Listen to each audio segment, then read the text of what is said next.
Again, we come before you, we thank you for your goodness. And Father, we thank you for this place and the time we can gather and read and study your word. And I just pray, Lord, that you would speak to our hearts from it tonight. Lord, just bless our time in these next few minutes. And just help us, I pray, to understand what you have for us. And we just thank you in Jesus' name. Amen. In 1969, in a place called Pass Christian, Mississippi, there was a group of people that were all get together and they were going to have a hurricane party. You ever heard of a hurricane party? Well, the hurricane was coming, and they thought that it would be really neat for them to, they were in this really posh place. It was called the Richelieu Apartments, and it was about 250 feet off of the coast, of the water there. And they were there, and they were having this party, and this police chief went there. His name was Jerry Peralta, and he came there sometime after dark, and he went up to the apartments, and there was a guy standing on the balcony, and he was calling down to him, and the police chief says, "Look, you guys have to get out of there. It is dangerous. Like, there's a storm coming." And meanwhile, while he's talking to this guy, some other people come out onto the balcony there as well, and they're laughing at him. They say, "This is our property, and if you want us out of here, you're going to have to arrest us." Well, the police chief didn't arrest the people, but he took down their names and their next of kin names. And they all thought this was a really funny thing, you know. And so the police chief, couldn't get them out there, so he left. All right? They laughed at him. About 10:15 that night, the wall of the storm hit. And it was called, the hurricane was called Hurricane Camille. They say that scientists clocked the wind speed at more than 205 miles an hour. They said that the raindrops that were coming down with the force of bullets. The waves off the Gulf Coast crested at 28 feet high. News reports later showed that the worst part of the damage was to a little town called Pass Christian, Mississippi.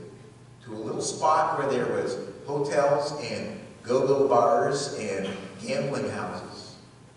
And it hit this spot, and this 3-story apartment building, this fancy, high-posh apartment building, there was nothing left of it but the foundation after the storm hit. Everyone was killed, except there was one survivor, a little 5-year-old boy they found him the next day, clinging to a mattress. Everybody else was gone. What's the worst storm you've ever been in? What's the worst storm you've ever been in? I was thinking back, and I was thinking back to 1977. There was a crazy snowstorm here. All right, and what had happened to set that up, I looked it up on the internet to see because I couldn't remember if it was 1977 or 1978. But it was in 1977, and they said that what had happened before this storm is it got set up, it was so cold through November and December that by the 14th of December, Lake Erie was frozen all the way across. As a point of reference, they said on January the 25th of last year, 2017, Lake Erie was 3% frozen. So this is by December, it was 100% frozen all the way across. And then what had happened was they had a lot of snowfall. Before the storm, there was about 3 feet of snow covering the whole Lake Erie. And the weather people, they didn't really put all this together until after the fact. And what happened was, there was an Arctic air front that came down, and I'll have my little clicker, I can show you how the weather thing works, right? This Arctic air mass came down, and the winds came up, and it actually picked up all the snow off of the lake and dumped it in Buffalo and in Niagara, to where there was houses buried, cars were buried, and there was 29 people in Buffalo that froze to death because of the storm. Canadians are much harder. Only 2 Canadians were known to die from this storm. But this massive storm hit. Okay, they said that there was snow drifts over 39 feet high from this, and there was outside of Port Colborne there was snow drifts over 39 feet high. It took till June before they melted away. Okay. During this storm, That's why I remember this storm.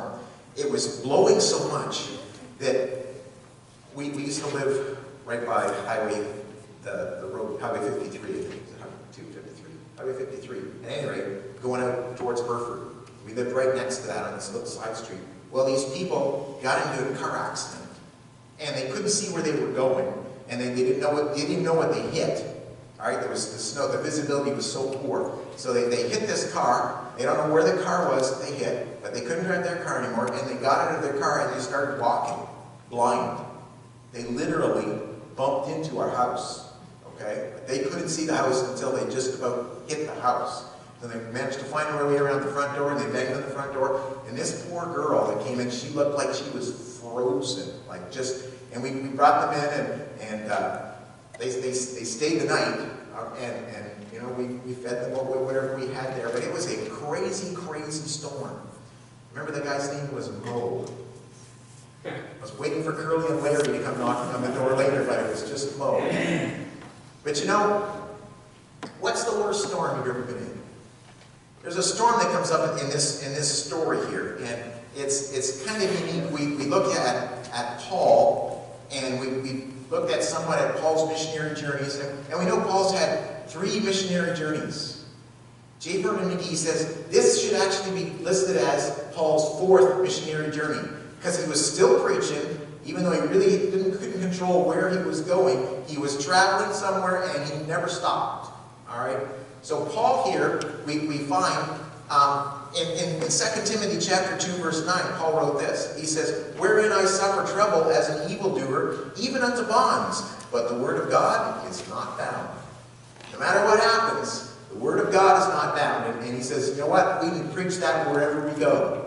So Paul here, as we've seen, all right, I'm not going to get into all the geography and go to all the different places and so forth, but it is interesting. I did some reading, and there was an individual many years ago that actually used this passage here of Acts chapter 27 as a ship's log, and he sailed this same trip and saw some of the things that Paul was referring to, and he said he was proving the accuracy of this.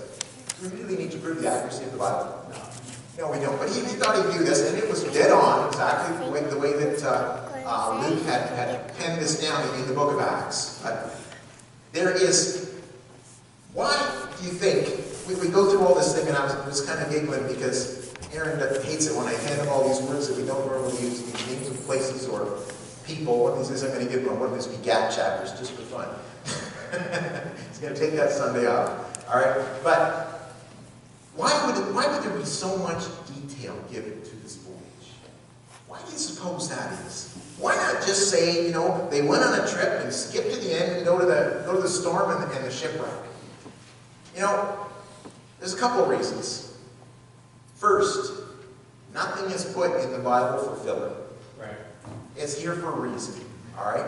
It's here for a reason. Whether it's here so that somebody could travel this trip and see exactly where Paul went, or what it is, what the reason is, God put it there for a reason.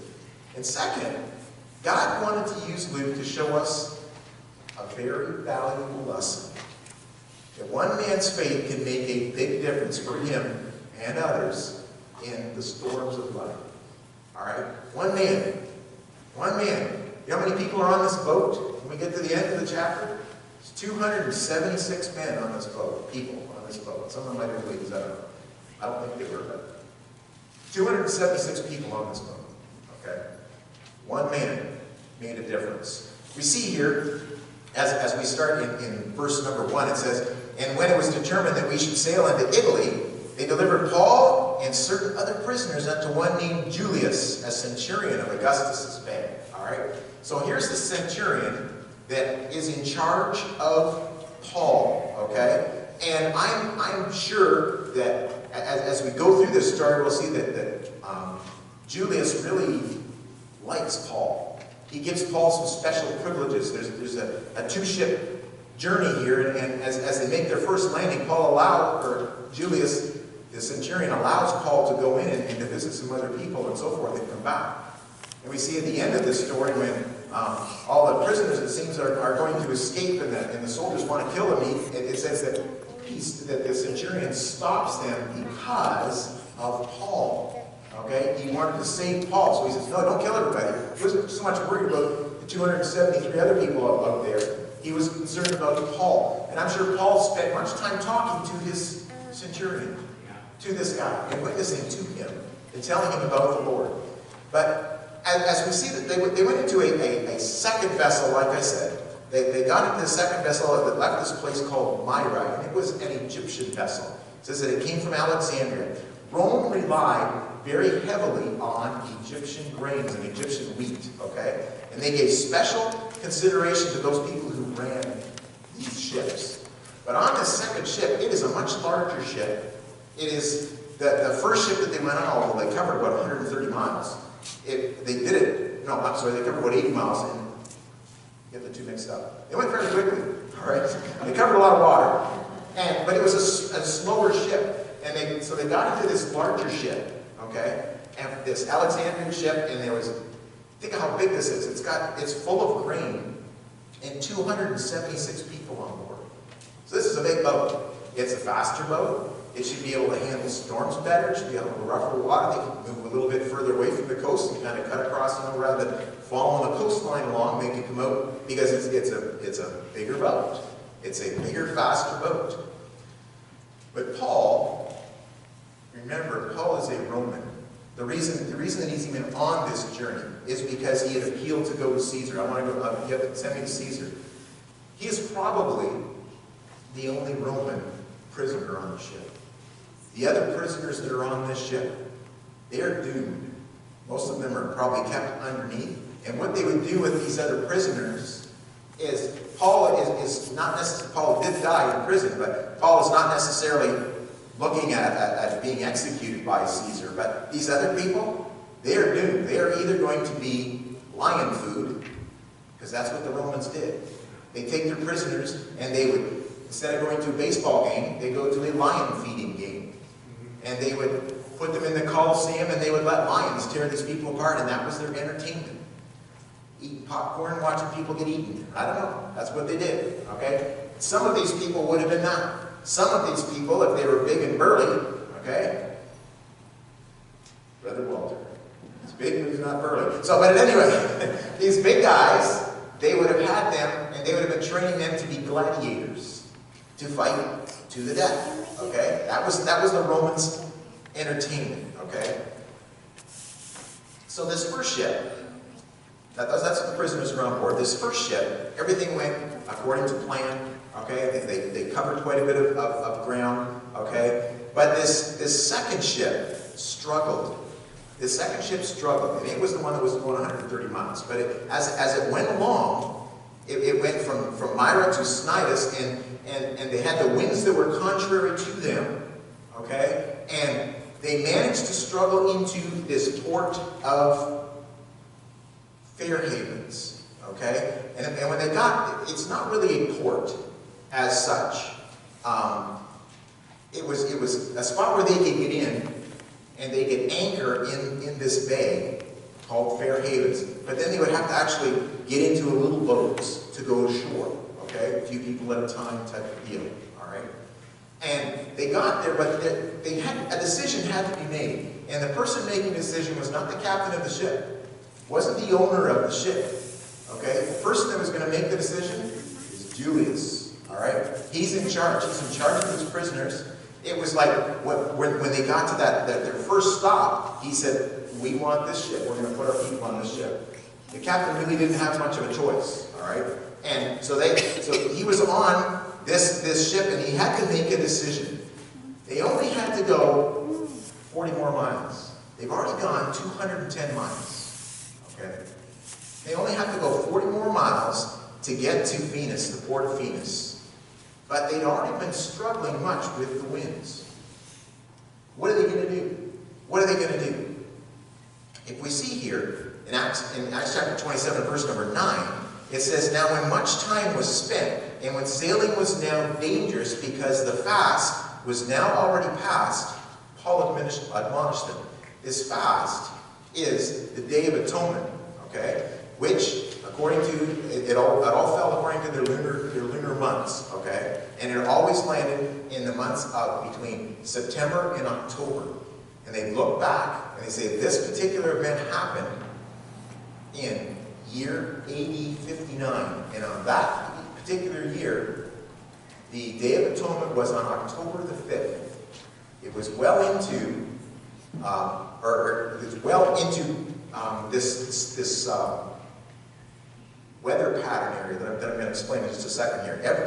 Every sailor knew that sailing was difficult from mid-September until mid-November.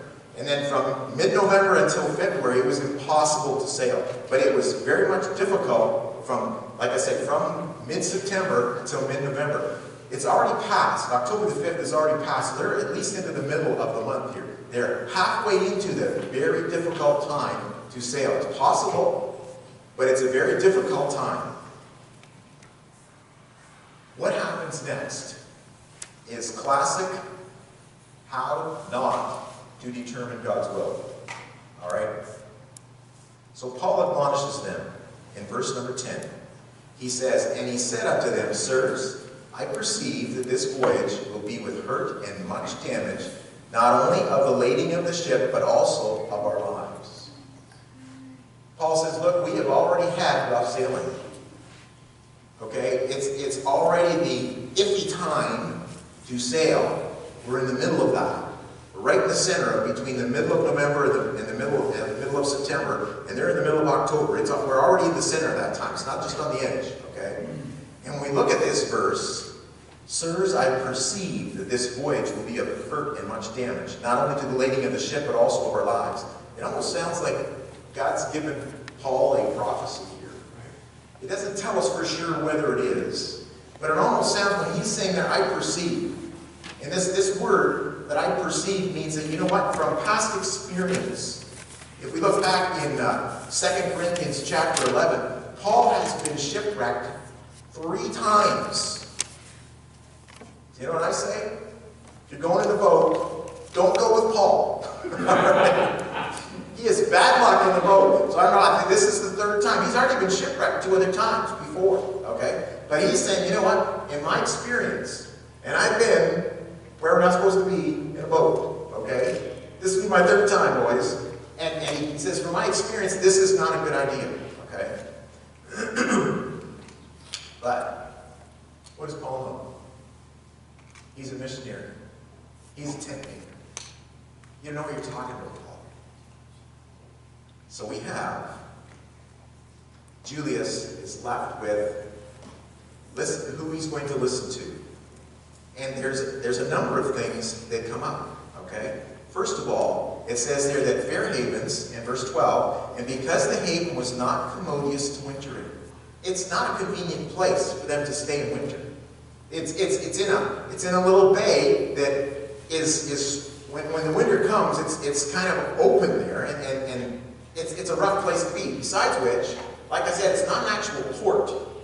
So the boat has to stay out in the water, and the people are going to have to stay on the ship all winter long. That's not going to be fun.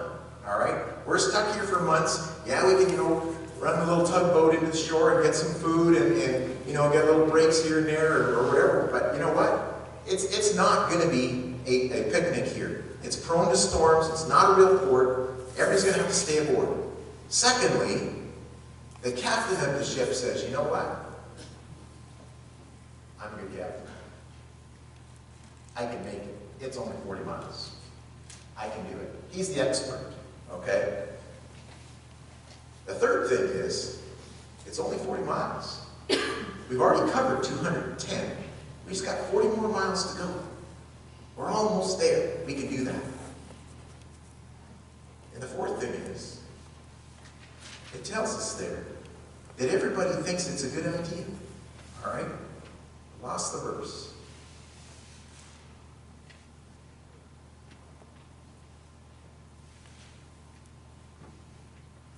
Trust me, it's there. We read it just a minute ago. But we've got the weather, okay, which is going to show you how that works in just a second here. But we've got the majority of the people say, you know what, Paul? You know what? Paul's wrong. Paul's wrong. We can do this, Julius. All right. After all the majority can be wrong, right? Especially when there's experts involved. I mean, how can all of that possibly be wrong? It tells us there that what they were doing was afterwards, that it was, verse 13, and when the south wind blew softly, supposing that they had attained their purpose, loosing thence they sailed close by Crete. You know what? Now the weather is changing in our favor, and the wind is blowing softly, and we can do this. Impatience. Impatience. It all happens here, okay? Accepting expert advice that is contrary to God's will, and they were trusting the ideal conditions, like it tells us there in Acts chapter 27, verse 13.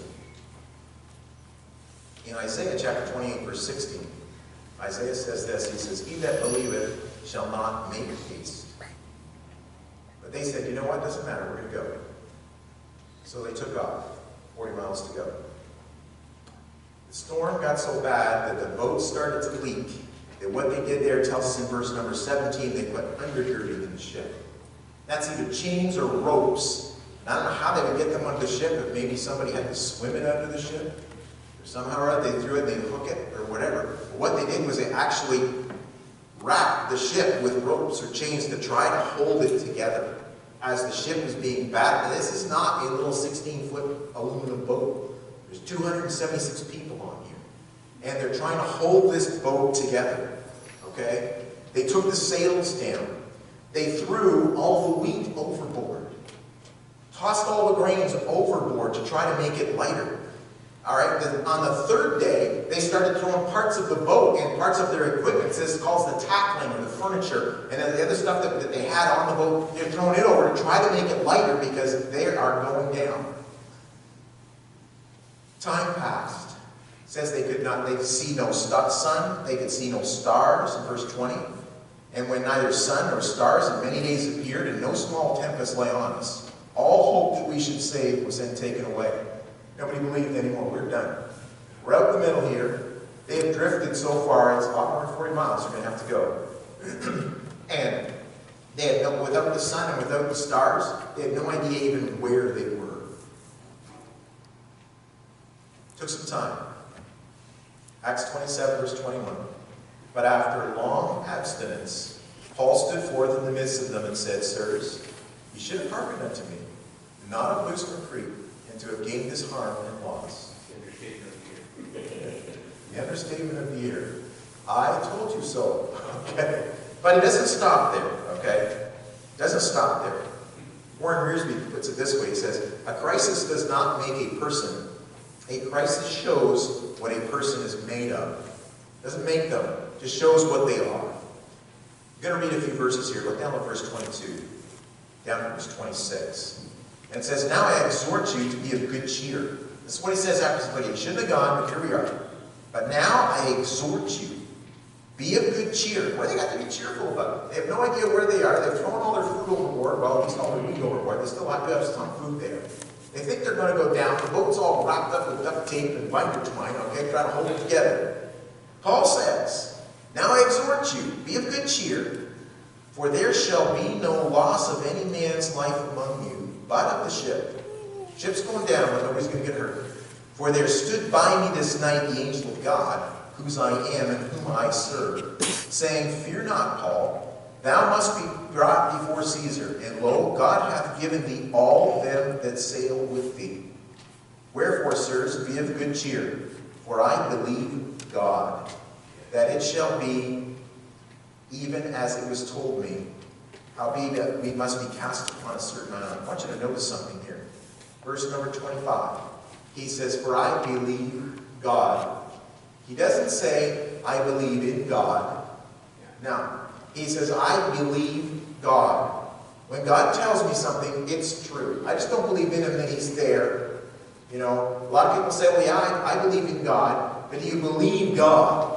You might believe that he's there. James says, the devils believe also and tremble. But wilt thou know, amen, the faith without works is dead. All right? You can't just believe in God. They had to believe God.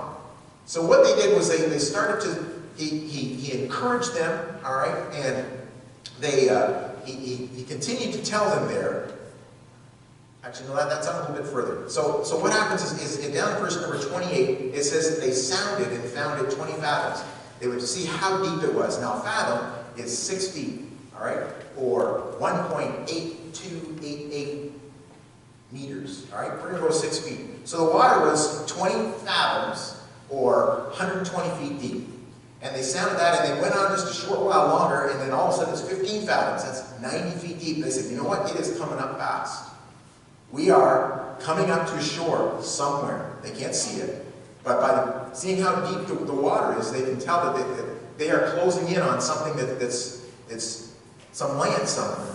Okay? So they took and they threw 4 anchors out of the back to slow it down. The sailors tried to escape in a lifeboat.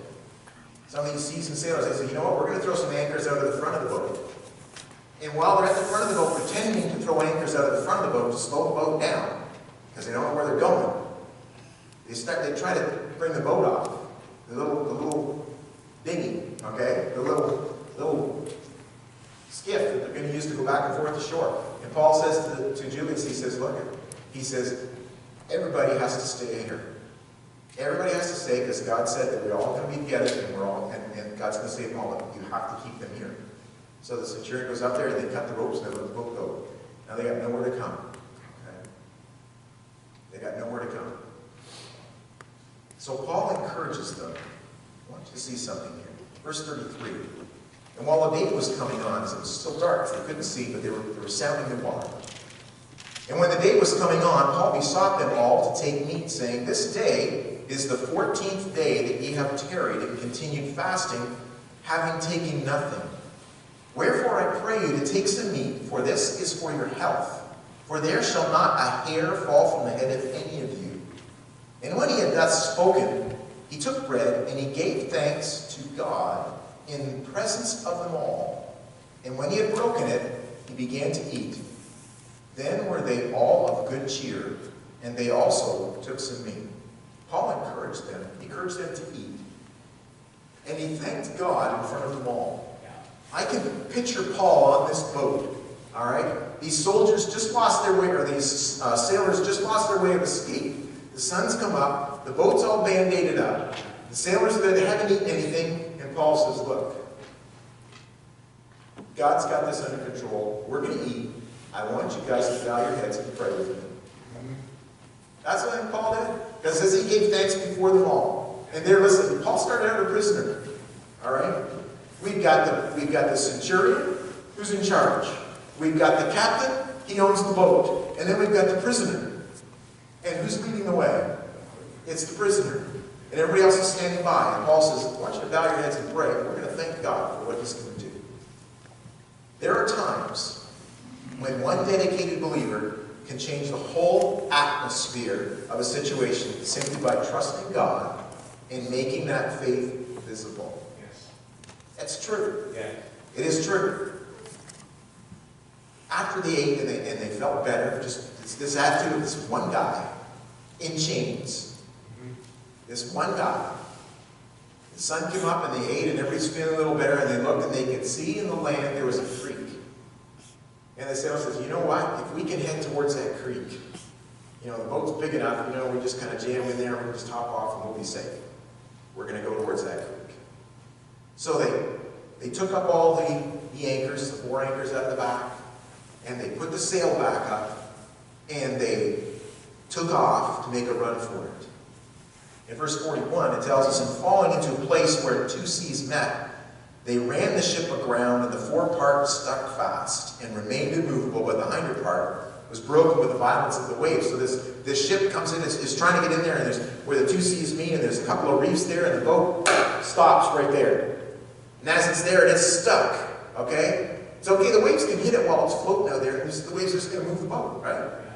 See this often up, we got seasick, all right? It just moves the boat, but once the boat stopped, and the water hits it, the weight of the water is phenomenal. It's like if you're canoeing, and you flip over a canoe in fast water, you know what you need to do? Get away from the canoe. You get away from the canoe, because if you get between the canoe and the canoe gets pinned up against something, it'll crush you.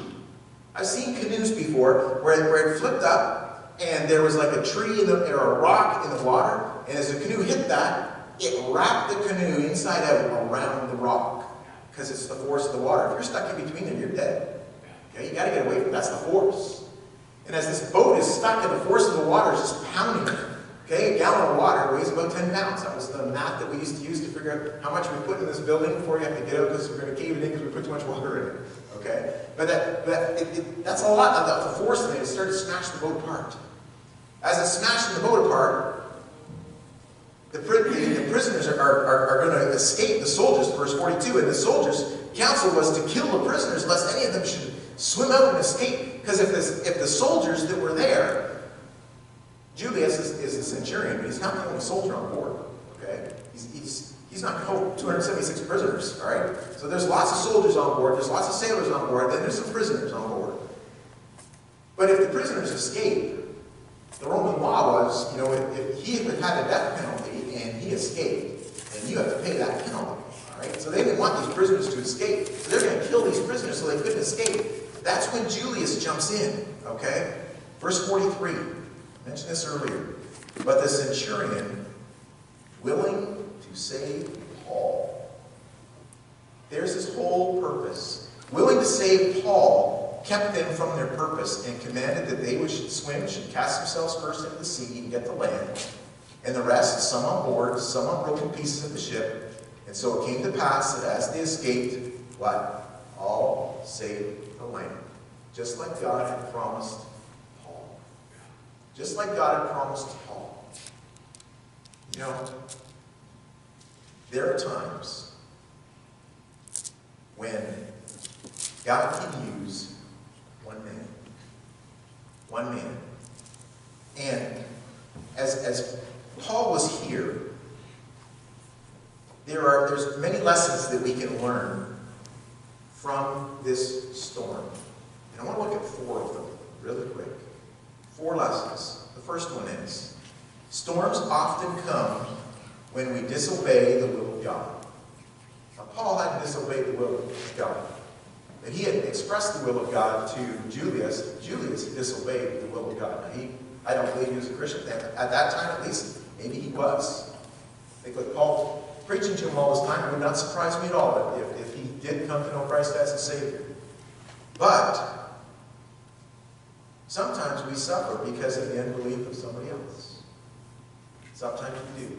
But storms come when we disobey the will of God. The second one, storms may have a way of revealing character. Storms in our lives will reveal our character. The sailor's character was what? They were cowards. They were trying to run away. Other people on the boat, they had no hope. All they had to do was just hope for the best. But Paul trusted God, and he obeyed God's will. One man. Okay?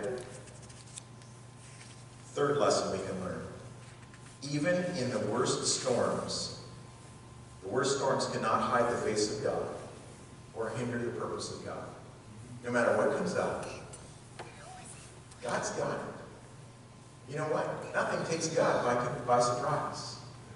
So no matter what the storm is, we don't know what it is. They couldn't see where they were going. They had no idea where they were. No stars, no sun. Drifted. No idea. Didn't have GPS back in those days. But you know what? God's not surprised by anything. He knows. And the fourth thing is this. Storms can give us opportunities to serve others and bear witness of Jesus Christ. We don't want the storm. We don't want the problem, but you know what? If we react properly in that storm, that can be a witness to others. Paul was a prisoner. But I'm going to tell you something. Paul was the most valuable man on that ship. Those 275 other people survived because Paul was there. That's the only reason. Paul was there. Paul knew how to pray. Paul had faith in his Savior. And Paul was in touch with God. One man, trusting God, no matter what happened, stand up and make a difference for other people in the storm. Storms are going to come. That's the reality of life. all right? But we need to learn some lessons from those storms. We need to learn to trust God. We need to learn to allow God to use us. Because he's got it in control. What did he promise Paul? He said, Paul, you're going to make it because, what was his purpose? He said, you have to talk to Caesar. He told him that a long time ago.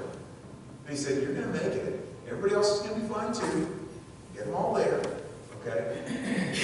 But the purpose is, you're going to go see Caesar. It doesn't matter what else happens along the way, whether the other people might cause a delay in what wants to happen. But God's purpose is still going to happen. The storm's not going to affect anything. All right? God's purpose is still going to be there. Paul knew how to pray. Paul had faith in his Savior. And Paul was in touch with God. Do you know how to pray? Do you know how to trust the Savior? Are you in touch with God? Let's pray. Precious Father, again, we come before you.